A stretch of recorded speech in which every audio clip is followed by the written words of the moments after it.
ጤና ይስጥልኝ እንደምን ሰንብታችኋል ውድ የዝግጅት ተከታታዮች። ይህ ብስራት ኢትዮጵያ ነው። ብስራት ኢትዮጵያ በየሳምንቱ እሁድ የሚያቀርብላችሁ ተከታታይ የመጽሐፍ ትረካ እነሆ ቀረበ። ባለፈው ሳምንት በነበረው ዝግጅታችን ጥልማሞት በምዕራፍ 3 ቁጥር 57 ላይ እንደተመለከትነው በሙላት አለቃ በአቶ ስብሐት የተመራውና የፖለቲካ እስረኞችን ጉዳይ አጥንቶ መፍትሄ ይሰጥ ዘንድ የተቋቋመው ከፍተኛ የፖለቲካ ስርዓቱ አካል የሆነው ኮሚቴ እስረኞቹ ያሉበት ቦታ ድረስ በመገኘት የሰራውን አመርቂ ስራ ነበር የተመለከትነው። አዎ የዚህ ዕድል ተጠቃሚ ከሆኑት የፖለቲካ እስረኞች መሃል አንዱ ብስራት አጥናፈሰገድ እንደነበርና እሱን ለማስፈታት ከፍተኛ ጥረት ማድረግ ብቻም ሳይሆን ወደ እነ ሙላትና ደበሳይ ቤት በሚሄድበትም ጊዜ ወዳጅ ዘመድ ተሰባስቦ በግሩም ሁኔታ አቀባበል ይደረግለት ዘንድ አቶ ስብሐትና ቤተሰባቸው እስከዛች ዕለት ድረስ በሚስጥር የተያዘውን ጉዳይ ይፋ በማድረግ የደስታው ተካፋይ መሆን ይገባቸዋል ሲሉ ስማቸውን በዝርዝር በያዙት ማስታወሻ መሰረት ደበሳይን ሲያጡት በስተቀር ለሌሎቹ የምስራቹን ጥሪ ስልክ በመደወል ካስታወቁ በኋላ ወደ ዝግጅቱ ቦታ ማለትም ወደነ ሙላትና ደበሳይ ቤት መጫሉ ብለን ነበር ትረካው የተቋረጠው። በዛሬው ዕለት ደግሞ ጥልማሞት ምዕራፍ 3 ቁጥር 58ን ልታስኮመኩመን ብቅ ብላለች። በዚህ ዝግጅት በዝግጅቱ ቦታ የነበረውን ሂደት የምንመለከት ይሆናል። አዎ በዚህ ዝግጅት ተካፋይ ብትሆኑ ዕውቀት ትቀስሙበታላችሁ፣ ትዝናኑበታላችሁ፣ ታተርፉበታላችሁም የሚል ጽኑ እምነት አለኝ። ከእናንተ አልፎ ተርፎም ትርፉን ለወገኖቻችሁ ብታጋሩ ትርፋማ ያደርጋችኋልና ተጠቀሙበት። እግረ መንገዳችሁንም ውዴታችሁን ብታሳዩኝ፣ አስተያየታችሁንም ብትለግሱኝ ደስታውን አልችለውም። በዘመኑ ቋንቋ ኮሜንት፣ ላይክ እና ሼር እንደማለት ነው። ብስራት ኢትዮጵያ ለሀገራችን ለወገናችንና ለመላው ዓለም ሰላምን ትመኛለች። የመጽሐፉ ርዕስ ጥልማሞት፣ ደራሲ ኪዳነ ማርያም ደሴ፣ ተራኪ ኪዳነ ማርያም ደሴ፣ አዘጋጅና አቅራቢ ኪዳነ ማርያም ደሴ። እግዚአብሔር ይስጥልኝ። አመሰግናለሁ።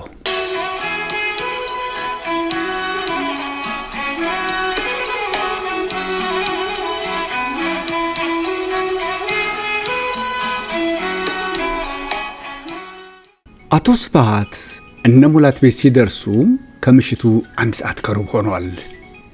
እግራቸው ገና ግቢውን ከመርገጡ ከርቀት የሰው ግርግር እይታቸውን ሳበው። ደስታው ከውስጥ ፈንቅሎ ሊወጣ ሲታገላቸው ታወቃቸው። ከሚገባው በላይ የተከፈተው ቴፕ ሪኮርደር አሸሸገዳሚውን ያስነካው ይዟል። የምን ትዝብት ነው እሱ? ምን ይገትርሃል? ይልቁንስ ግባና ጨፍር የሚላቸው መሰላቸው። ልባቸው በደስታ ከውስጥ ይዘላል። መልሶ ደግሞ ጭንቅ ጥበብ ሲለው ይታወቃቸዋል። የደስታ ሲቃ ይተናነቃቸዋል። እንባ ይላቸዋል። ወደፊት ለመራመድ እግራቸው ተሳሰረባቸው። ባሉበት ሆነው ደረቅ ፈገግታቸውን ለራሳቸው ለገሱት። ተግባብተናል ማለት የሚመስል የጭንቅላት እንቅስቃሴ ያከሉበትና ደንገጥ ብለው ወደፊት ቀጠሉ። ፈረንዳው ላይ ከሙላት ጋር ተገጣጠሙ። ትከሻው ላይ ተጠመጠሙበት። እንደተላቀቁ እናሳ አሁንስ ደስ አላለህም ጎረምሳው? ይህን አይተን ብናልፍ ይቆጭናል ትላለህ? ቡስስ ባሉ አይናቸው እንደተመለከቱት በትዝታ ፈረስ ወደ ኋላቸው ሸመጠጡ። ሙላት አተኩሮ ሲመለከታቸው የሚያውቃቸው ሰውነታቸው አለመስልህ አለው። ደስታም እንዲያደርጋል በሚል ተረጎመው። ሰው አይጥፋ ጌታዬ፣ ሌላ ምን ይባላል? እንደ መንተባተብ አደረገው። ዳግመኛ ተጠመጠመባቸው። አንገት ለአንገት እንደተጠማጠሙ ሁለቱም በተቃራኒ አቅጣጫ በተጨፈኑ አይኖቻቸው ስር በተደበቁ የልቦቻቸው አይኖች ወል ለብለው ባሻገር ወደሚታያቸው ትርኢቶች ዘመቱ። የሐዘን የሚሆን የደስታ ከነሱ ሌላ የሚያውቀው ባይኖርም ሁለቱም ትርኢቱን ፈጽመው አይኖቻቸው ከመከፈታቸው አስቀድሞ እንባቸው ቁልቁል ይወርድ ጀመር። ያንዳቸው እንባ የሌላው ትከሻ መረስረሻ ሆነ። የመንፈስ ጥማርኪያ አለዛም እስካሁን ጉድ ያሳያቸውን አይናቸውን በማጠቢያነት የተጠቀሙበት ከውስጥ ታምቆ የፈነዳ የተፈጥሮ ማየ እንባ ነበርና ፈለቀ፣ ተፍለቀለቀ፣ ቁልቁል ዘነበ። እንደተላቀቁ እየተማሩ ወደ ቤት አመሩ። አቶ ስብሐት ገብተው ተገተሩ። የተረጋጉ አይመስሉም። ውስጥ የነበረው ሰው ሁሉ ከመቀመጫው ተነስቶ ቢቀበላቸውም በእግዚአብሔር ማለት እንደሚገባም ትዝ ያላቸው አይመስልም። ያለ ወትሮው በርበሬ የመሰለው አይናቸው በእያንዳንዱ ሰው ላይ ይቃብስ ጀመር። የፈለጉትን ለማግኘት ከሚጠበቀው በላይ ሰዓት የፈጀባቸው ቢሆንም እንደተከሰተላቸው በደመ ነፍስ ተንደርድረው ተጠመጠሙበት። ውጭ የተፈጸመው ድርጊት ውስጥም ተደገመ። ልዩነቱ ያሁኑ ከብስራት ጋር ከመሆኑ በስተቀር ከቆመው ሰው መካከል አንድም ትንፍሻ አልነበረም። ሁሉም በቆመበት አንገቱን ደፋ። ሴቱ በአብዛኛው እንባ በእንባ ሆነ። የወታደር ቤት የገራው ጥሩ ነው። በገላጌነት የገቡትና የተሳካላቸው ኮሎኔል ነበሩ። እነሱን እንዳላቀቁ ወደ እንግዶቹ ዞሩ። ተቀመጡ ዘመዶቼ። ይህ ነው ማለት በእርግጥ ያስቸግራል። እንባ ነቃቸውና ንግግራቸው ተቋረጠ። በደፈናው አረጋግተው ሁሉም መቀመጫውን ያዘ። አቶ ስብሃት መቀመጫቸውን አማትረው እንዳገኙ ወደዛው አመሩና ተቀመጡ። በቤቱ ውስጥ ለተወሰነ ጊዜ ጸጥታ ሰፈነ። የአቶ ስብሃት ዓይን ያተኮረው በቦታው ዝግጅት ላይ ነበር። አስቀድመው ለባለቤታቸው በነገሯቸው መሰረት የወንበሮቹና ጠረጴዛዎቹ አቀማመጥ ሳይቀር በአግባቡ ከመዘጋጀቱም በላይ ማን የት መቀመጥ እንዳለበት ደጋግመው ባስጠነቀቁት መሰረት ተከናውኖ በማግኘታቸው ደስ አላቸው። ቀጥለው ያተኮሩበት አንድ ባዶ ወንበር ላይ ነበር። ዓይናቸው እንደተወረወረ ተሰክቶ ቀርቷል። በአእምሯቸው ውስጥ የተለያየ ጥያቄ ብቅ ጥልቅ እያለ ረፍት ነሳቸው። ሆነም ቀረም መጠየቁ እንደሚበጅ አመኑበት። የኮሎኔል ወደ እሳቸው መምጣት ጥሩ አጋጣሚ ሆነላቸው። እንኳን ደስ ያለን ሊሏቸው ነበር አመጣጣቸው። አቶ ስብሃት ተነስተው ተቀበሏቸው። በጨዋታቸው መሃል እግረ መንገዳቸውን ያስጨነቃቸውን ነገር ለኮሎኔል አነሱላቸው። ኮሎኔል ይቅርታና ጓደ በሳዬ ከጤናው ነው? የታወቀ ነገር አለ? ጭንቀታቸውን ተነፍሰው ታረፉ። ኧረ በፍጹም አንድ የሚያስጨነቀን ጉዳይ ቢኖር እሱ ነው። እኔም ሆንኩ ሙላቴ እዚህ ከደረስን በኋላ ስንት ጊዜ ደውልን ይመስለውታል። እና ሙላቴ ምንድን ነው የሚለው? እሱም ቢሆን ከኔ ቁጥር ነው ያለው ወትሮ እንደሆነ ነግሮኛል። የሱማ ጉዳይ እውነት ነው፣ ቢያሳስበው እውነት አለው። እንዴት ማለት? ክፉ ልማድ ክፉ ነው። አንድ ቀን ጎደል ያለለታ ከጥቅሙ ጉዳቱ ያይላል ጌታዬ። ለምግብ ሰዓት እንኳ የማይደርስ ከሆነ አስቀድሞ ይናገር ነበር ነው የሚለኝ። በጤናው ከሆነ ጥሩ። በዚህ ላይ ደግሞ በስራቴ አሁንም የሚወተውተው ይህንኑ ጉዳይ ነው። ባይገርመውት አንድ የደበቅነው ነገር እንዳለ ጠርጥሯል። ከተገናኙ ቆይተዋል ማለት ነው ጌታዬ። ምን የሚታወቅ ነገር አለ ብሎ ነው ኮሎኔል? እንግዲህ መቼስ ስራ ይበዛበት የለ አልመቸው ነው ብሎ ኖሮ ሰሞኑን ብቅ አላል ይሆናላ። ስብሃት በሀሳብ ብዙ ቦታዎች ዘመቱ፣ አሰሱ፣ ባዘኑ። ይህ ነው የሚባል አሳማኝ ነገር ሊያገኙ አልቻሉም። እስኪ ቸር ወሬ ያሰማን ጓድ ስብሃት። የብስራትን ፊት እንደሚያዩት ነው። ምን እንደሚሻለን አላቅም። ወል ለማንኛውም ኮሎኔል ጥሩ ተመኙ፣ ጥሩ ታገኛላችሁ ተብሎ የለ ጥሩ እንመኝና ምናልባትም እንግዲህ ወይ ከበላይ አካል አስቸኳይ ግዳጅ ደርሶት ቢሆንስ? በአሁኑ ጊዜ እንደሆነ ማቄን ጨርቄን የለ። በሌላ በኩል የሰይጣን ጆሮ ይደፈንና ክፉ ነገር ደርሶ ቢሆን ኖሮ የሱን ያህል ሰው ቀርቶ ሌላም ቢሆን ምናልባት ሌላው ሰው ጆሮ ለመድረስ ጊዜ ፈጅ ይሆናል እንጂ የኛ አይነቷ እንኳ ጋዜጣና ሬዲዮ አለያም ተባራሪ ወሬ የሚጠብቅ አይደለምና ያን ያህል ሐሳብ አይግባው። ይልቁንም ወደ መቀመጫው ይመለሱ። በጨዋታ ያስቆ። አመሰግናለሁ። ተጨባብጠው ተለያዩ። ኮሎኔል ብዙም አልቆዩ። ከባለቤታቸው ከወይዘሮ ሙሉ ጋር ተያይዘው ከቻሉ። ከአቶ ስብሃት አጠገብ ሁለት ክፍት ወንበሮች ስላዩ አብረው መቀመጥ የፈለጉ ይመስላል። ቁም ነገሩ ግን አጋጣሚውን ሊጠቀሙበት ስለፈለጉ ነበር። አቶ ስብሃት ነገሩ ገባቸው። የፈሩት ደረሰ። ቢሆንም ተነስተው ተቀበሏቸው። መቀመጫዎቹ የአቶ ስብሃት ባለቤት የወይዘሮ ሀዳስና የእህታቸው ነበሩ። ሁለቱም በማስተናገድ ላይ ስለነበሩ ነበር ለጊዜው ክፍት የነበሩት። ወይዘሮ ሀዳስ አዝማሚያው ገብቷቸው ኖሮ በመገረም ቆመው ሲመለከቷቸው ከባለቤታቸው ጋር አይን ላይን ግጥምጥም አሉ። ባልና ሚስቱ ከዝግጅቱ አስቀድሞ የተመካከሩትን ያውቃሉ። እንደፈረሰ ገባቸው። ወይዘሮ ሀዳስ እንደፍጠርጥር እንግዲህ ያሉ ይመስላሉ። እጃቸውን አወራጭተው ስራቸውን ቀጠሉ። ስብሃት የባለቤታቸው ምክር ታወሳቸው። የወጋ ቢረሳ የተወጋ ይረሳ ተብሏል። አንቱ ሰውዬ እየተጠነቀቁ እኒህ ሰውዬ በተከበሩበት ሀገር እንዳዋረዷቸው አይርሱ።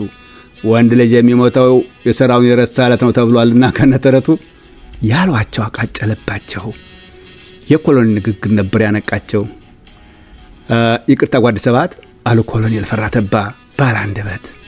ለእኔዋ ባለቤት ሁኔታውን ሁሉ አስቀድሜ ያስረድቻታለሁ።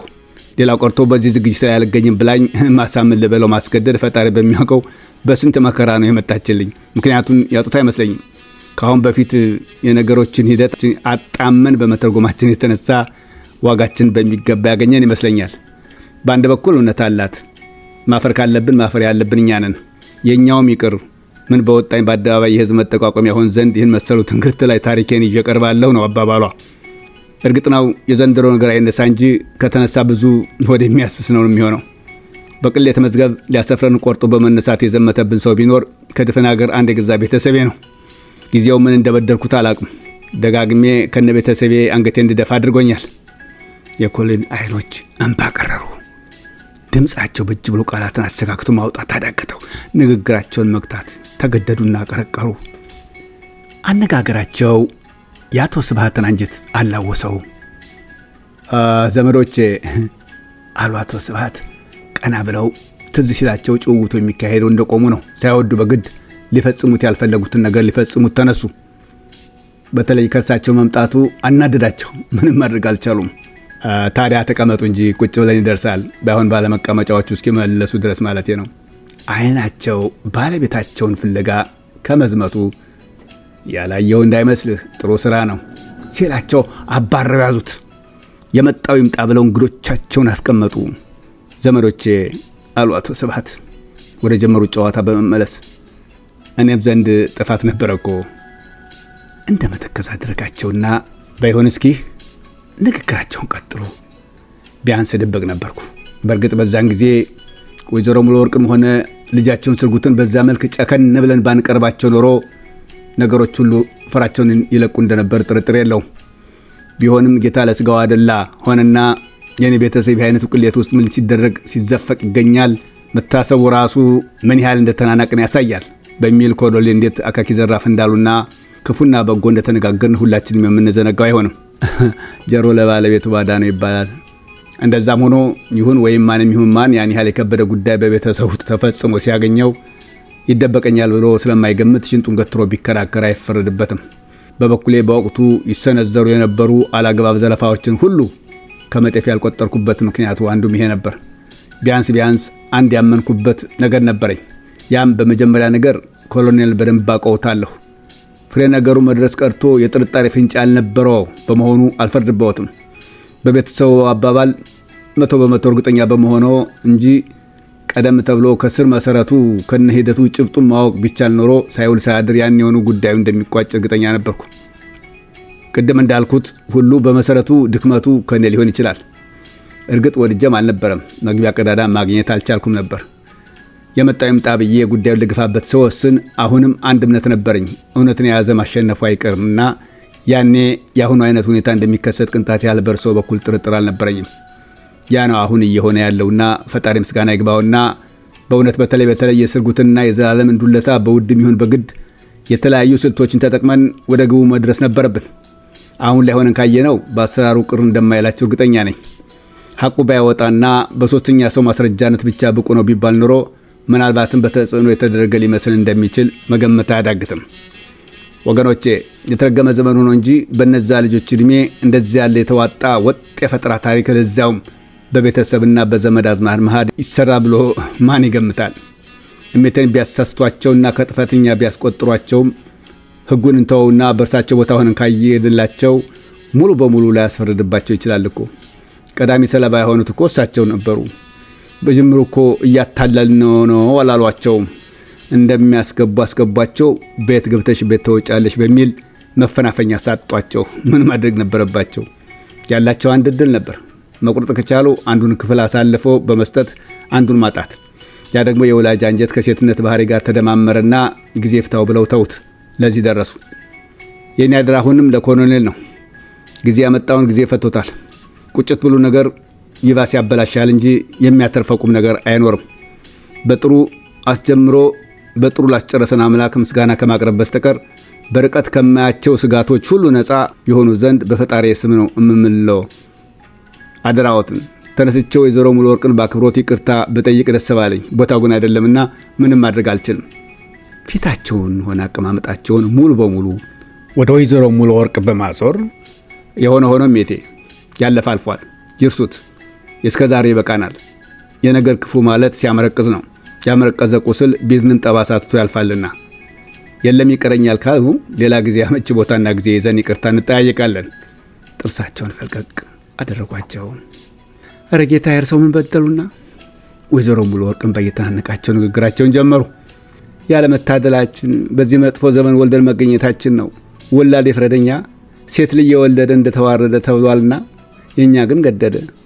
በኖርንበት በገዛንበት በተከበርንበት አገር ሁለት ተዘ የተፈጠርንባት ለአመሳት ወለደይ እንዳትልሰው ፈራይ እንዳትወልጀዋ ሆነባት ተብሏል። አሰትም የለው። እነዚህ አርጉም ልጆች ተሳስተው አሳሳቱኝ። ነገር ዓለሙ ሁሉ የሆነው ልክ አሁን እሰው እንዳሉት ነው። ቢሆንም ሲያንሰኝ ነው ይበለኝ። ያረጉት ቀልማዳ ይሉት ስምቆብ በመጫኛ ጊዜ ወጣልኝ። እድሜ ለገዛ ልጄ ስርጉትና ለዛች ከይሲ ዘላለም እሶ ሆነው ለካስ እንዲህ የዘመድ ዳኛ ቆይታዊ ሌላ ረመኔ ዘንድ አደርሰን ቢሆንማ አይኔ ስንት ጉድ ባየ። የሚደረገውን ሁሉን ሰማይ የለ እንዴ? እኔማ ምን ለወት ብለውኝ ብቻ ልጅ ይውጣለውት እንደኔ ከመሆን ያድነውት። ከሁሉ የሚቆጨኝ አደራ በልሁኝ መቅረቴ። የምድሩንስ ሕግም ፈረደብኝ። የሰው ፊት እንደ ሳትም ይፍጀኝ። ታሰርሁም ካሳ ከፈልሁ። አቅም ካጣሁ የበደልኩትን ሰው ድንጋይ ተሸክሜ ቄስ መነኩሴ የሚጄ ቢሆን ይቅርታ ጠይቃለሁ። ሰማይ ቤት ቀድሞ የተፈተለኩትን ግን እኔ ቃል አበያዋ ምን አርጋቸዋለሁ ከቶ? ያው ለፍዳ ራሴን አዘጋጅቼ መጓዚ ንስሐ የስተወዲያኛው ማጠቢያ ያገኛልና ነው። እንባቸውን ሊቆጣጠሩት አልቻሉም። እንደ ጉዳ ያጎረፉት በለበሱት የጥበብ ነጠላቸው ጫፍ አይኖቻቸውንና ከሌላው ተለይቶ እንደ በርበሬ የቀላውን አፍንጫቸውን እያጸዱ ሳይታሰብ ከመቀመጫቸው ብርቅ ብለው ከአቶ ስብሐት ጫማ ስር ተደፉ። ማሩኝ ጌታዬ፣ ማሩኝ ብዬውታለሁ። ማሩኝ በምድሩና በሰማዩ ጌታ ይዤውታለሁ። የአቶ ስብሐትን ጫማ ጭምድድ አድርገው በመያዝ ሊለቋቸው አልቻሉም። ይልቁንም በእንባ ረሰረሱት። አቶ ስብሐት ፈጥነው አፈፍ አደረጓቸው። ከሁሉ የታያቸው በእንግዶች መሃል ያውም ብስራት በተገኘበትና በደስታው ቀን ይህን የመሰለ ስራ ሲሰሩ መገኘታቸው። ክፉም በጎም መናገር አልፈለጉም። ስህተት እንደተሰራና ለዚህም ተጠያቂ ራሳቸው መሆናቸው ገብቷቸዋል። እንደገና ሊያራዝሙት አልፈለጉም። ሁላቸውም መቀመጫ እንደይዙ ካደረጉ በኋላ መቋጫ ቃል ፈለጉ። ይገርማቸዋል እኮ አሉ ስብሐት በሐሳብ ጎዳና ርቀው ከዘመቱበት ሲመለሱ እና ደዘዝ ባለ ፈገግታ ታጅበው ብስራቴን ሀ ብሎ በዛ ብሩክ ጓደኛው አማካይነት ከተዋወቁ ቀን ጀምሮ ሳየው አንጀቴን ይበላዋል። አላውቀው አልጠይቀው ለምን ቢሉኝ መልስ የለኝም እኮ። ሆቸው ጉድ! ግራሜ ንግግራቸውን አዋውጠው ቀጠሉ። ስንት ዓመት ሙሉ ተለይቸው ባህር ማዶ ይኖር የነበረ ትልቁ ልጅ ባለፈው ዓመት ገና ከአሜሪካ ሲመጣም ሆነ ከመጀመሪያው ስለየው ወይም ደግሞ ተመልሶ ሲሄድ አትታዘቡኝና የብስራቴን ያህል ሰውነቴ ድንግጥ አላለትም ብላችሁ ታምኑኝ እንደሆነ አላቅም። በረዥሙ ተነፈሱና ወደ ጨዋታቸው ተመለሱ። ድሮ በደህናው ቀን ሙላቴን ሊጠይቅ አልፎ አልፎ መስሪያ ቤት ብቅ ያለ ለታ ያየሁት እንደሆነ ከምን ጊዜው በሰራ አካላቴ ውስጥ የሚሰራጭብኝን ኮረንት የመሳይ ነዲድ ይሄ ነው ብዬ በቃላት መገለጽ ያዳግተኛል። ታሰር ያሉኝ ይለትማ የዳኛው ጌታ ራሱ የወቀው ብቻ። ልብላ ወዴት፣ ልጠጣ ወዴት፣ ልተኛ ወዴት አባቴ። አፌን ሬት ደምደም የትምኑን የትም ትንሽ ሐሳብ መሳይ አእምሮ ውስጥ ጥልቅ ካለ በዛች ቅጽበት ያገኛትን ቀዳዳ ተጠቅሞ ከፊቴ ድቅን የሚል ሰው ቢኖር የመጀመሪያውም የመጨረሻውም ራሱ ነበር። ከዛ የሚሰራኝን አላቀውም። አንገላቶ በቃ ሲለው ራሱ ይተወኛል። ብቻ ምን አለፋችሁ አንድ ይሄ ነው ብዬ ልገልጠው የማልችለው ነገር በውስጤ አድሮ ሁለንተናዬን ሲያብሰለስለው መባጀቱን ክራሞቴ እኔና ፈጣሪ ብቻ ነን የምናውቀው። እስኪ ተመስገን የእናት አባቱ አምላክ ጦር አልጣለውም። ለሰው ሞት አነሰው። ሐሳብ ይዟቸው ጥርቅ አለ። አቶ ስብሐት የመጨረሻው ተረታቸው ሳያስቡት ያከሉበት ነበር። እነ ኮሎኔል በጥሞና ከመከታተል በስተቀር በጥያቄ ሊያቋርጧቸው አልፈለጉም። በአንድ በኩል ፈጣሪ ደግ ነው፣ ምስጋና ይድረሰውና እድለኛ ነበርኩ ማለት እችላለሁ በማለት ያቋረጡን ጨዋታ ቀጠሉ። እንደዚያ በሽታ ያልሆነብኝን ያህል በሽታዬን ማሳከም የማልችል ቢሆን ኖሮስ እንደሚታከም ማክሜ እንደሚፈወስ ፈወስኩት ብቻ። ካሁን በኋላ እረፍት የማገኝ ይመስለኛል። እረፍቱ የጤና ይሆን እንጂ ማን ያውቃል? ምናልባት የመዘላለም እረፍት ከሆነም ግልግል። ድንገት ሰውነታቸው ለወጥ አለ። በአንድ ጊዜ አውሬ ያስመሰላቸው። ወጋቸው ሁሉ እውነት ለመናገር ለነ ኮሎኔል አይመስልም። እነሱ ጋር የነበረው በርናቸውና ቃላቱ ብቻ ነበር። ርቀው መሄዳቸው በሚገባ ያስታውቃል። ለአቶ ስብሃት ባይታወቃቸውም የቅጽበት ክስተቱን የተመለከቱት ኮሎኔልና ባለቤታቸው ይሄ ነው የማይባል ድንጋጤ ፈጠረባቸው። ምን ማድረግ እንዳለባቸው እርግጠኛ አልነበሩም። ወይዘሮ ሙሉ ወርቅ አላስቻላቸውም። ቀስ ብለው ወደ ባለቤታቸው ጆሮ እንደመጠጋት ብለው ተንሾካሸኩ።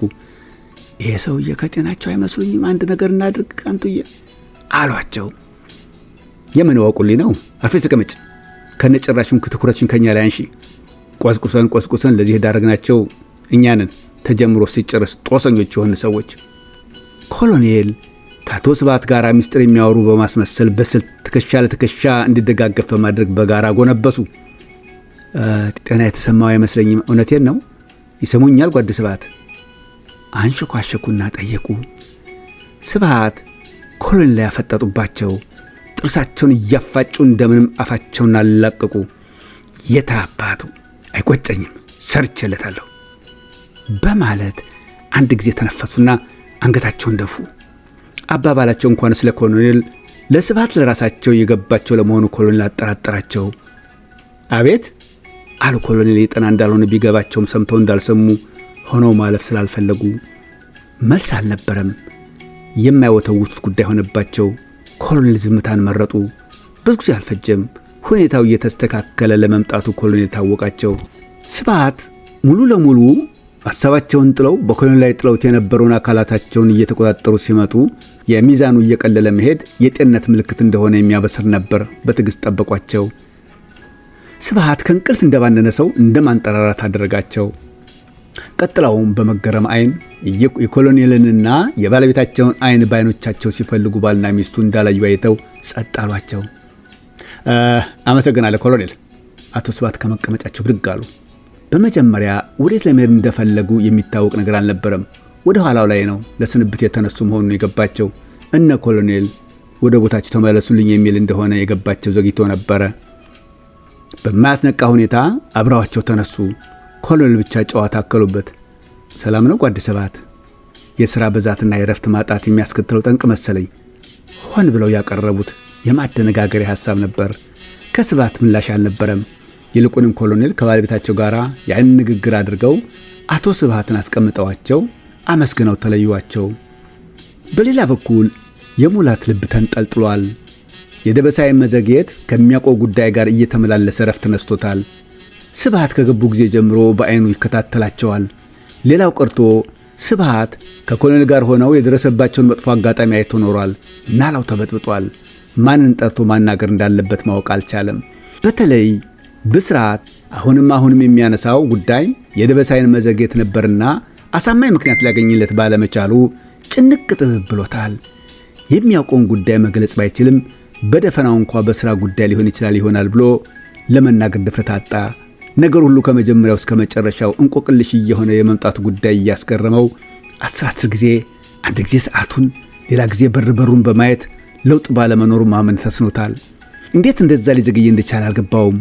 ደበሳይ የነገረውንና ሊያቆየው የሚችለውን ሥራ ቢያነሳው ቢጥለው ጊዜ ለመውሰዱ ሊያሳምነው የሚችለው ነጥብ አጣ። ተመልሶ ለመሄድና ጉዱን ለማየት ቢያስብም የማይመስልም የማይሞከርም እንደሆነ ገባው። መላ አስተሳሰቡን ሁሉ ወደ ቢሮው በመመለስ ሰዎቹን ሳይቀር በአእምሮው ስሎ እንዴት ይሰራቸው እንደነበር ማስተንተኑን ቀጠለ። አዎ የብስራትን የመፈታት የምስራች ዜና ቢሮ ውስጥ እያለ ስብሃት በደወሉለት ጊዜ እነ ደበሳይ ቢሮ ውስጥ ነበሩ። ስልኩን ከዘጋ በኋላ ስልኩ ከማንና ለምን እንደሆነ ለደበሳይና ለሻምበል ደስታ በደስታ ሆኖ ነግሯቸዋል። ከነሱ የሰማው ምላሽ ግን ፈጽሞ ጆሮን ማመን አልቻለም። ያሉትን ብለው ሲያሳርጉ ለማንኛውም እንደጨረስ እንመጣለን። ያ አስመሳይ ሽማግሌ ለማወናባጃ ሲል በግርግር እንኳን ብቻ የምንወደውን ወንድማችን ከስራ አስወጣለን።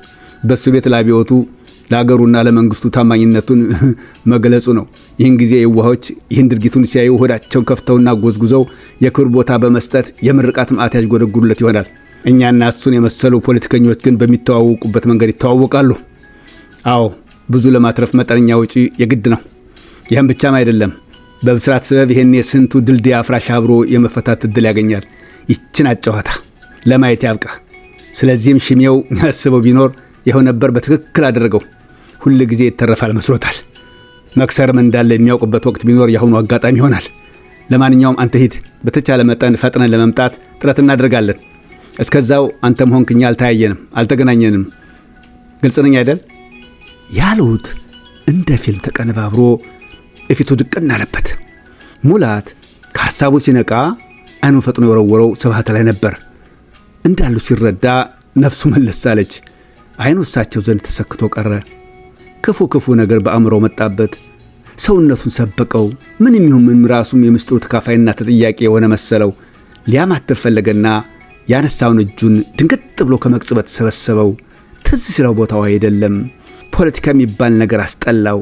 ይህን በመሰለው ጉዳይ ስንቱ አንቱ ያሰኘውን የሥልጣን ኮርቻ እርግፍ አድርጎ ትቶ ለስደት፣ ለውርደት፣ ለውድቀት አሊያም በህልፈት እንደበቃ ስንቱ በአምቻ ጋብቻ በዘር በማንዘር የተሳሰረ በተቃራኒ ጎራ ተሰልፎ እንደተናቆረና እንደተሰዋዋም ለጆሮ ቀፋፊ የሆኑ የሰማቸው ያነበባቸው ባነሳደግ በአይኑ በብረቱ በአገር ውስጥ ያያቸው የተለያዩ ክስተቶች ሁሉ ወለል ብለው መጡበት።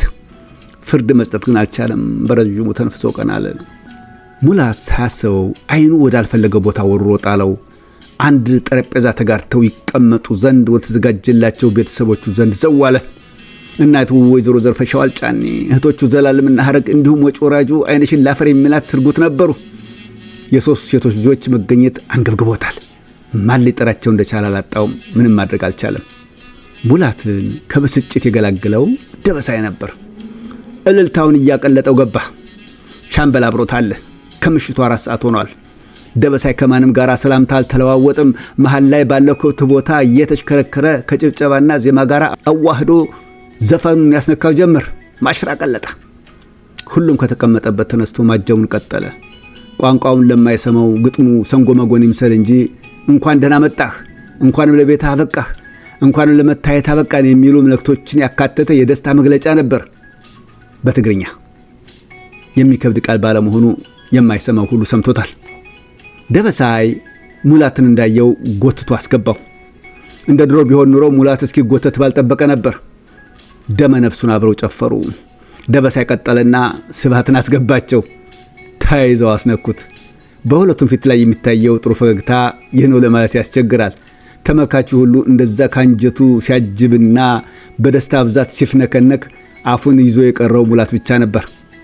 በህልሜ ነው ቦኔ ምን አይነት ሰላቢ ጊዜ ያደረሰኝ ፈጣሪ ይል ጀመል። ለራሱ የሚታዘበው ሰው ቢኖር ብዙ ጥያቄ ባስከተለበት። ሙላት ተርፊያለ ይሆን ብሎ እንደዋዛ ሰውን ሲቃኝ የሱ ብጤ ጓደኛ አጋጠመው። እንዳየው አንተ ትሻላለህ አለ በሆዱ። አዎ ሻምበለም ቂም እንዳረገዘ አስተዋውቆበታል። ጥርሱን ነክሷል። ፊቱን ከስክሷል። እጆቹን በደረቱ ላይ አጣምሮ ቁና ይተነፍሳል። ደበሳይ ሌላ ሰው አልጋበዘም። ጭፈራውን አቋረጠው። እንኳን ደስ ያለን አለ በአማርኛ ድምፁን ከፍ አድርጎና እጆቹን ወደ ላይ በማንሳት ጭራሩ አድርጎ ቁርጥ ከሚል ትንፋሽ ጋር። በመቀጠልም ከትልልቆቹ እንግዶች በመጀመር በተዋረድ እየጨበጠ ካዳረሰ በኋላ ወደ በስራት አመራ። ተቃቅፈው ተላቀሱ። እንባ በእንባ ተራጩ። ሙላት ነበር የገላገላቸው። አልቅሰው ሌላውን ማስለቀሱት። ያ ሁሉ ጨዋታ ከምንጊዜው ተቀይሮ ወደ ሐዘን እንደተለወጠ ለማመን ያስቸግራል። የሰው ልጅ የደስታ አገላለጽ ጥበቡ ያላስገረመው አልነበረም። ደስታው ፈንጠዝያውና በየጠረጴዛው ዙሪያ በመጠጥ የታጀበ የቡድን ጭውውት ከተካሄደ በኋላ እኩለ ሌሊት ማለፉን የተመለከቱት ስብሃት ከመቀመጫቸው ብድግ አሉ። አጨበጨቡ። የንድማመጥ መልእክት ነበር። ሁሉም ጸጥ ረጭ እንዳለላቸው እጥርምጥን ባላቀራረብ ለምን እንደተነሱ አስታወቁና ጥሪ የተደረገላቸውን እንግዶች በሙሉ አመስግነው ፕሮግራሙ ቢጠናቀቅ የሚሻል መሆኑን አስገነዘቡ። ባጭሩ መልእክታቸው ውስጥም አጋጣሚውን መጠቀማቸው አልቀረም። ለማንኛውም ብስራቴ ለታሪክ የተፈጠረ ሰው ነው ማለት ይቻላል። ብዙ ታሪክ አይቶ አሳየን። የሱ ታሪክ በዚህ በቃ አይመስለኝም። ካበቃ ምሰየው። በድጋሜ ብስራቴ እንኳን ደስ ያለህ፣ እንኳንም አብሮ ደስ ያለን በሚል ደመደሙት። ይህ አባባላቸው ኮሎኔል ሳይቀር ከንክኗቸዋል። ቀደም ሲል ራሳቸውን በሳቱበት ሰዓት ይሉት የነበረውን አስታወሱ። ልባቸው ሁለት አለ። ፕሮግራሙን ያሳረገው ብስራት ነበር። መመስገን የሚገባቸውን ሁሉ አመስግኖና መባል የሚገባውን ብሎ እንደጨረሰ ወደ አቶ ስብሃት አመራ። አንገታቸው ላይ ተጠምጥሞ አመሰገናቸው። የነ ሙላትና እነ ደበሳይ ሲሆን መቼም ክፉን ከሆንኩ ከአጋም ጋር የተጠጋ ቁልቋል ዝንታለም ሲያለቅስ ይኖራል ተብሏል። አይደንቀኝም። የእርሰ ወገን አባባ ልዩ ሆኖብኛል። እንኳንስ ራሴ በዘር ማንዘር የተከፍሎ የማያልቅ ውለታ አለብኝ። ፈጣሪዬ ለዛ እንዲያበቃኝ የምንጊዜም ጸሎቴ ነው ብሏቸው ነበር የተላቀቁት። ስብሃት ተመልሰው አልተቀመጡም። ባለቤታቸውን ጠቅሰው ደህና አደሩ ብለው መሰሳሉ። ሙላት ቅጥር ግቢውን እስኪለቁ ድረስ ሸኛቸው። የከነከነውን ጉዳይ በማንሳት ነበር የጭውውት መነሻ ያደረገው። እነዛን የክረምት ውሾች መጥራቱ አስፈላጊ ነበር ጌታዬ አለ በደፈናው። ስለ እነማን እንደሚያወራ አላጡትም። ስለ እነ ዘላለም እንደሆነ ገብቷቸዋል። ሙላቴ ይቅርታ እግዚአብሔር ነው። ይህን ይዞ ፈጣሪን ተመስገን ማለት ማታለል ነው የሚሆነው። አንድ ነገር ልንገርህ ሙላቴ፣ በእንደዚህ ያለው አጋጣሚ ይህን በመሰለ ጉዳይ ጠላትህን ጠርተው ስለመጠራቱ ያለውን አመለካከት በወዳጁ አማካይነት ብታስጠይቀው ከዚህ የበለጠ ሞት እንደሌለ እንደሚገልጽለት በፍጹም አትጠራጠር። ልብ ብለህ ከሆነ ከምትላቸው ሰዎች ፊት ዛሬ የሚነበበውም ይሄው ነበር። ለነገሩ ያህል አልኩህ እንጂ የእኛ አጠራር ከዚህ መንፈስ ፈጽሞ የተለየ ነው። ረፍ አልኩህ ረፍ። ወንድማ ይሁን አባታዊ በሚመስል ግሳጼ ገሰጽ አደረጉት። ከአጥር ውጭ እንደደረሱ ለመሰነባበትም ቆማሉ። ሙላቴ አሉ ስብሃት ትክዝ ብለው። ለምን እንደሆነ ባላውቅም የሰሞኑ ቅዠት አላመቸኝም። ክፉ አምልኮ አትበለኝና እንዳሁኑ ባይሆንም መለስተኛ የሆኑ ተመሳሳይ ያላቸው ጥቂቶች ነገር ግን ባሳለፍኳቸው የህይወት ዘመኔ የማይረሳ ትምህርት ትተውብኝ ያለፉ መጥፎ አጋጣሚዎች እንደነበሩ አልዘነጋቸውም። እንደኔማ ለዚህ ደስታም እበቃለሁ ብዬ አላሰብኩትም ነበር። የሆነ ሆኖ በእኔ በኩል ተወጥቼዋለሁ። ካሁን በኋላ ለጦስም ይሁን ለጥንቡሳሱ ዝግጁ። አንድ ሁለት እርምጃ ወደፊት ራመድ ብለው ከነሱ ፈንጠር በማለት ጨዋታቸውን እስኪጨርሱ ቆመው ወደሚጠብቋቸው ባለቤታቸው በማምራት ከይቅርታ ጋር መኪናቸውን ከፍተው ባለቤታቸውን አስቀድመው ገቡ። ለምን ምን ማለት ነው ጌታዬ? አለ ድንግጥ ብሎ ወደ ተከፈተው መስኮት በመጠጋት። አልመለሱለትም። ይልቁንም የትዝብት አይን አየባቸው። እየተዋወቅን በሚል ተረጎመውና በድንጋጤ ክው አለ።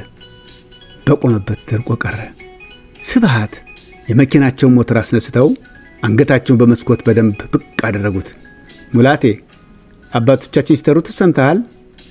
ለራሳቸው ሳቅ ተፈታተናቸው። ወንድ ልጅ የሚሞተው መቼ ነው ቢሉ የሰራውን የረሳለት ይላሉ።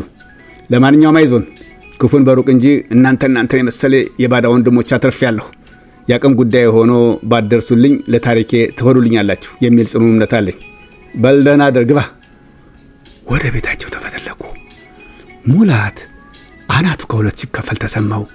በዘነዘና የተመታ ምስጋኒጣ በቆመበት የሙቲ ግቲውን አባባላቸውን አስተነተነው። የሆነ ነገር እየገባው መጣ። አፋውቶ ብቻውን ያወራ ጀመር። ይሄ ሰውዬ እውነትም መስራት ብቻ አይደለም የሰሩት እንደተደረሰባቸውም ከመጠርጠርም በደንብ አፍረጥርጠው ደርሰውበታል ማለት ነው። ደበሳይ ምን አይነት ቡዳ ነህ እባክህ! እውነት አለ ለካ። ሰውን ማመን ቀብሮ ነው አለቻሉ ቀበሮ። ሰው ማን ያምናል ከቶ? አለ ጮክ ብሎ። ብዙም ሳይቆይ አባባሉ ለራሱ የዘገነነው ይመስላል። መልሶ ደግሞ ራሱን በራሱ ያስተባብል ያዘ። ቢሆንም ሲፈልግ የፈለገ ይሁን እንጂ ክፏቸውን ማያሳየኝ ይሄ ፈጽሞ የሚገባ ነገር አይደለም ይል ጀመረ። ሙላት ምን እያለ እንደሆነ ለራሱም የገባው አይመስልም። በጸጥታ ራሱን ማዳመጥ ያዘ። ምንጊዜም ሊታርቁ የማይችሉ ሁለት ተቃራኒ ሐሳቦች እያናወዙት እንደሆነና በምንም አይነት መንገድ ቢሆን መፍትሄ ሊሰጣቸው ወይም ሊያስታርቃቸው እንደማይችል ተገነዘበ። ለመጀመሪያ ጊዜ አቅል ሲያደርግ ወደ ቤቱ እየተከዘ ተመለሰ። ይቀጥላል።